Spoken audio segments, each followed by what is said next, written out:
Testing karburator Hayati ke 252. Terima kasih buat Narti Junai Sukadiri Tangerang. Ini Shopee. Semoga tetap sehat di pandemi ini, lolos lewat, juga diberikan damai sejahtera, rezeki lancar, amin.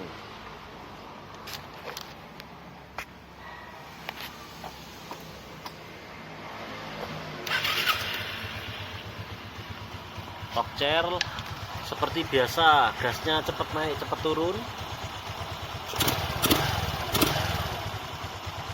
Gas kecilnya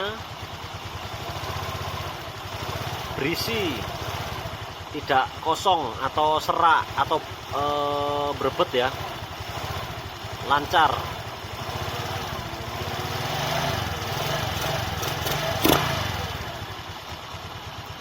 Oke, selesai. Sudah kalem anunya, bisa dikalemkan lagi bisa,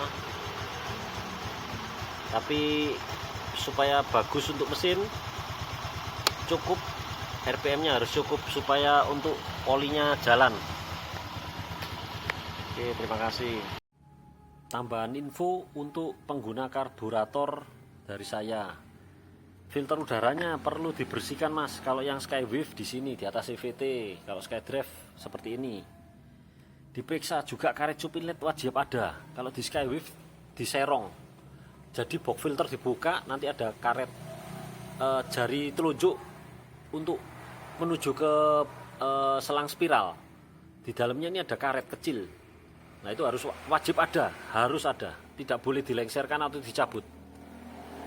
Dan kalau untuk kabel gas seret ini juga bisa menyebabkan gasnya lama turun, gas kabur, karena kurang selesai, kurang kembali ke posisi awal.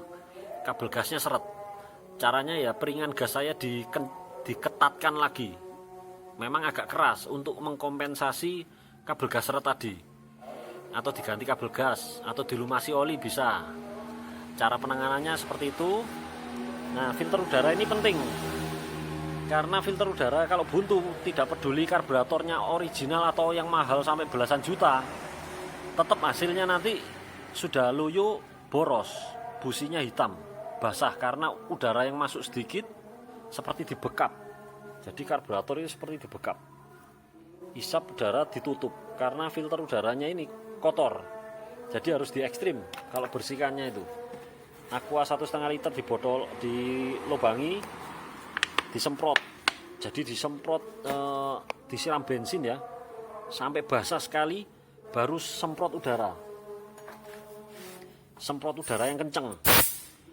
Terus diulang lagi, diberi bensin lagi, disemprot udara berulang kali sampai ini steril. Karena ada yang Skywave bilang ini sudah saya bersihkan. Nah, saya curiga tidak cukup steril, jadi dipasang gak enak, berebut, dilepas enak loh. Padahal kalau bedanya sedikit itu bagus, kalau bedanya gede tandanya filter udaranya ini yang kotor, karena dipasang gini gak enak, dilepas enak. Seharusnya kalau pasangan pabrik itu dipasang sama dilepas itu bedanya dikit, performanya bedanya dikit. Nah oke. Selain itu ya, diberikan filter bensin karena apa? Ada beberapa customer saya karburatornya banjir. Nah itu kalau normal, kondisi normal seperti sekarang ini aja nggak banjir ya. Pasti butiran karat tangki bensin itu turun mengganjal jarum ventilator. Jadi perlu ini filter bensin terbaik se-Indonesia. Medianya kertas sama magnet. Pernah saya jual yang senada yang sama ya. Ada magnet dan media kertas, tapi casingnya mudah pecah, nggak tangguh. Kalau ini tangguh, ini mau kena getok atau mau kena bengkok apapun nggak akan patah. Terus setelah itu dihisap. Nah, ini perlu juga dicek ya. Ada 2 selang kecil, jadi satu selang emisi second pair atau ice, yang satu selang keran vakum otomatis ya. Ini kalau disedot udara sekencang apapun, itu tidak akan mengeluarkan bensin di sininya. Kalau sampai mengeluarkan bensin, ini bisa boros. Langsung bensinnya ikut bypass gini tanpa persetujuan karburator. Harus melewati sini harusnya, tapi langsung nyeruput di sini, kena infus, akhirnya boros. Jadi dicek ya ini ya, selang untuk keran vakum ini ya harus disedot sekuat mungkin, tidak mengeluarkan bensin. Sama yang emisi ini juga dicek di benjolan nepelnya ini, harus tak ada retak rambut. Ini juga nggak boleh ada retak rambut. Tingkat kevakumannya ini tinggi. Jadi kalau untuk mengecek kebocoran di sini, yang area karet manipol ke karbu atau karet ke manipol besi, ini disiram bensin juga bisa, kentara, nanti gasnya tinggi atau mati. Nah, contohnya seperti ini. Mesin dijalankan loh ya, mesin nyala on terus disiram ini, diperiksa di sini langsung mati atau suaranya gasnya membesar, berarti ada yang bocor. Belikan karet manipol yang baru. Jadi biar pasangannya enak. Nanti kalau ini bocor dibiarkan sekitar 60 km per jam itu akan nunduk-nunduk, berbet-berbet. Nah, ini masuk, soalnya udara masuk di sini. Jadi karet filter ini penting ya untuk ketat, atau dalamnya diisi ban dalam supaya lebih ketat lagi ya. Terus untuk kabel gas tadi seret, sudah selesai. Nah, tingkat kevakumannya tinggi di sini. Dicek juga yang dari manipol besi menuju mesin ke klep. Itu ada packing. Kalau spin SkyDrive ada packing kertas. Kalau di Skywave Hayati ada o-ring. Wajib tebal ya, jangan main lem. Dibarui aja, o-ringnya murah kok, cuma 1000-2000 perak mungkin, atau 3000 tergantung daerah. Pokoknya yang kembung, supaya ada unsur penekanan dan unsur segel rapat supaya tidak ada udara maling masuk. Jadi udara maling, kebanyakan ini problemnya Suzuki ini di udara maling. Entah 2 biji selang ini retak rambut, karet manipol ini longgar, udara masuk, atau o-ring as penjepit koin. Ini untuk karburator yang tua. Kalau karburator saya nggak ada kasus karena ya baru soalnya. Jadi penting dicek kebocorannya, harus tutup rapat semua, pasti enak nanti hasilnya. Nah, ini ada iklan juga untuk kebanyakan Suzuki itu rem belakangnya tidak pakem. Nah, ini saya ada kampas rem pakem non merek, dibeli guys, pasti pakem. Yang penting itu rem itu harus pakem. Kalau enggak, nyawa bisa melayang atau kerugian material maupun non material juga bisa terjadi, karena rem itu harus pakem. Kalau nggak pakem, membahayakan orang, juga membahayakan diri sendiri.